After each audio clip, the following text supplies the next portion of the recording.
Siapa yang mengasihi mereka masuk ke dalam?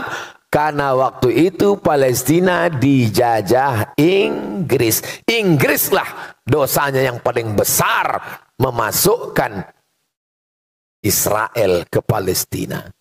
Kalau mau tahu cerita siapa negara yang paling besar dosanya? Inggris, karena dia menjajah Palestina dan dikasihnya tiket masuk Israel berdatangan beramai-ramai. Kenapa mereka datang ramai-ramai ke Palestina? Kata Syekh Fargallah, mereka menunggu Melek Mesyah.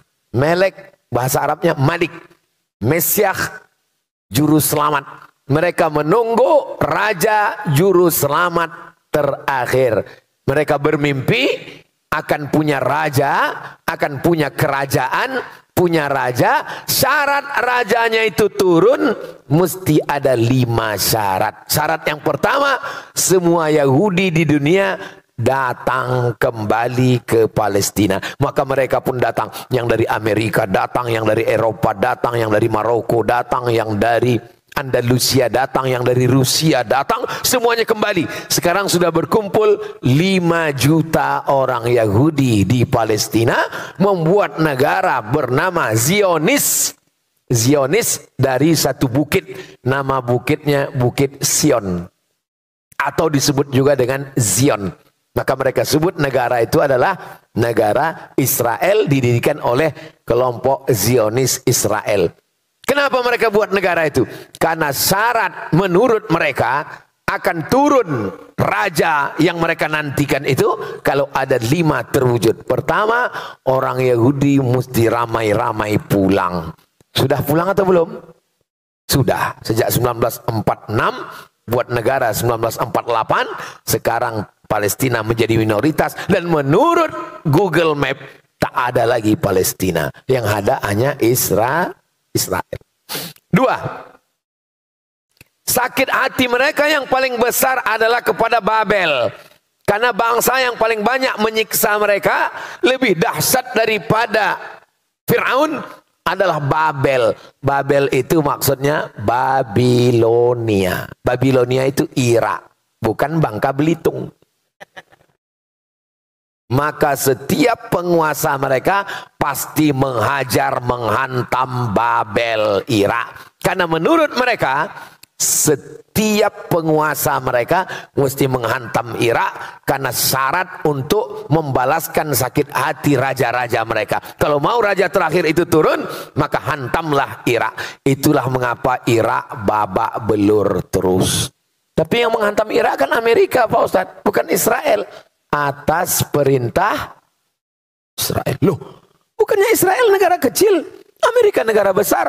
Presiden Amerika tidak akan terpilih kecuali persetujuan dari Israel garis kanan.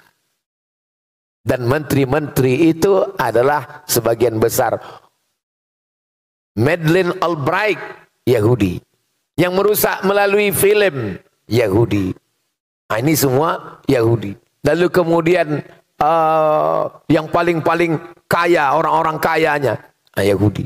Tapi kita tak bisa salahkan orang kaya, ya dia kaya, salah kita lah kenapa pakai miskin, susah. Salah ini Jepang menjajah kita. Jepang salah, tapi kita lebih salah. Kenapa kita mau miskin, susah, mau dijajah? Nah, jadi kita mesti bangkitkan semangat. Yang pertama, syarat rajanya turun, Yahudi mesti balik ke Palestina. Syarat yang kedua, Irak mesti dibantai. Maka Irak itu babak belur terus sampai serangan yang terakhir. Sampai hari ini Irak lemah. Yang kedua, jadi kata dia, rajanya itu di atas. Mesyah yang dia sebut itu raja di atas, mau turun ke bawah kalau ditengoknya bawah itu hijau. Dia mau ditengok hijau. Itulah maka mereka menggerakkan penghijauan, menanam tanaman sebanyak-banyaknya, dan tanaman yang ditanam itu adalah syajaratul gharqad. Namanya pohon gharqad. Subhanallah, Masya Allah, Tabarakallah, Allahu Akbar. Allahu Akbar. Kenapa Allahu Akbar? Karena dalam hadis Nabi dikatakan, nanti ketika kamu berperang dengan Yahudi, sampai batu-batu berkata, ya Muslim, hadza Yahudi khalfi, wahai muslim, ini di belakangku ada orang Yahudi, faqtulhu, bunuh dia. Satu-satunya yang membela Yahudi kata Nabi cuma satu, apa itu? Pohon gharqad. Dan pohon gharqad itu sedang mereka tanam sekarang. Saya waktu sampai di perbatasan, ini Mesir, ini Rafah. Rafah ini satu kota dibagi dua, setengah untuk Mesir, setengah diambil Israel, Palestina. Ditunjukkan sama guide Ustadz Somad, itu adalah pohon gharqad yang hijau mereka tanam. Untuk apa? Supaya mereka bisa terselamatkan. Syaratnya mesti hijau, barulah raja yang mereka nanti itu akan datang turun. Mereka melakukan protokoler yang dibuat oleh Zionis sesuai dengan yang mereka baca dalam kitab mereka. Mereka percaya, mereka mengamalkannya, mereka menerapkannya karena mereka mau membuat yang namanya The Great Israelian, Israel Raya. 4. Apa lagi mesti mereka lakukan? Mereka mesti membersihkan tempat itu dari orang yang bukan Yahudi. Makanya yang boleh datang menjadi warga negara Yahudi itu mesti emaknya, ayahnya Yahudi. Itu yang original Yahudi. Andai ayahnya tidak Yahudi, paling tidak emaknya Yahudi. Karena mereka melihat nasab dari jalur emak. Ayahnya boleh tak Yahudi. Makanya dulu ketika datang Yahudi yang mengaku Yahudi dari Afrika tak diakui karena tengok hitam. Jadi yang sekarang jadi simpatisan-simpatisan Yahudi dari Asia, kalian jangan pernah mimpi jadi warga negara Yahudi kalau kalian pesek, Yahudi bongak, Yahudi bodoh. Tak akan diakui kalian. Karena mereka hanya mengakui Yahudi kalau darahnya darah Yahudi. Andai bapaknya tak Yahudi, emaknya mesti Yahudi. Andai emaknya Yahudi, baru diakui. Emaknya tak Yahudi, tidak diakui. Karena syaratnya mesti berdarah Yahudi. Beda sama Islam. Islam tak ada tengok darah. Islam siapapun dia, mau Melayu, mau Batak, mau Minang, mau Jawa, mau Eropa, mau Sunda, mau Bugis, mau Makassar, mau Banjar, selama dia bersyahadat asyhadu an la ilaha wa asyhadu anna Muhammadan Rasulullah. Jadi yang ikut-ikut agama Yahudi, yang tidak Yahudi, sadarlah kalian. Udah pesek, hitam, pendek, hidup, ikut Yahudi pula. Yang kelima, apa syaratnya baru turun? Ini syarat yang terbesar. Mesti dibangun Temple of Solomon. Apa Temple of Solomon ini Pak Ustadz? Ini Masjidil Aqsa. Kata mereka di bawah Masjidil Aqsa ini ada kuil King Solomon. Maka Masjidil Aqsa ini mesti diratakan dengan tanah, dinaikkan kuil ini, dibangun ke atas untuk menyambut kedatangan. Gambarnya sudah mereka siapkan. Tulis aja di Google itu Temple of King Solomon. King Solomon Temple.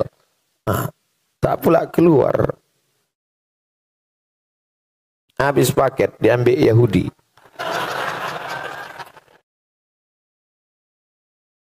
Habis itu pilih image. Itu dia bentuknya. Sudah disiapkan mereka.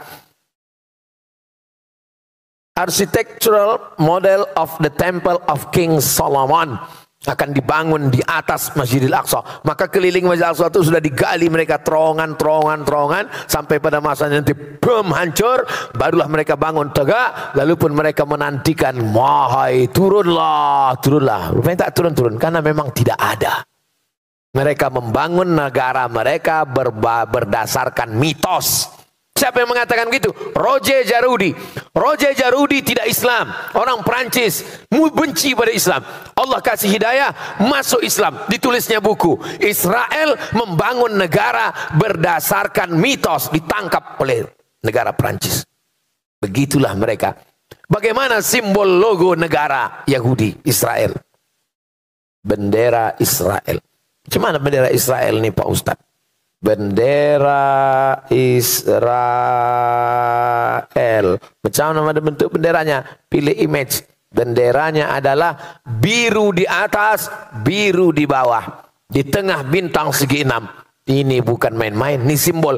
Apa makna biru di atas? Sungai Nil. Apa makna biru di bawah? Sungai Efrat. Di mana Sungai Nil? Afrika Utara, Irak. Di mana sungai Efrat? Irak, Asia. Mereka mau membuat negara besar yang perbatasannya antara dua sungai, antara sungai Nil dengan sungai Efrat. Lalu apa makna bintang segi 6? Bintang segi 6 ini simbol kerajaan King David menurut versi mereka. Nah, jadi jangan latah nanti di mobil buat bintang segi 6. Tato buat bintang segi 6. Pas taubat tik tik tik tik ngilang. Saudara yang dimuliakan Allah Subhanahu wa taala, mereka punya cita-cita, mereka punya misi dalam hidup. Ini belum apa-apa sampai nanti puncaknya. Kapan kita baru bisa membela, memerdekakan Palestina? Tengok dalam hadis, ketika batu berkata, "Ya Muslim, hadza Yahudi khalfi." Wahai Muslim, ini di belakangku ada Yahudi. Selama kita masih mengatakan ya Palestina, ya Indonesia, ya Amerika, ketika nanti kita sudah mampu berkata ana Muslim, waktu itulah baru kita bisa membela, memerdekakan Palestina. Jangan karena kajian subuh ini lalu semuanya selesai ini mendaftar ke panitia mau ke Palestina. Andai kalian pergi ke Palestina, kalian mau buat apa? 2 hari setelah itu keluar berita 50 relawan dari Batam kehilangan tenaga karena tak makan lontong sayur.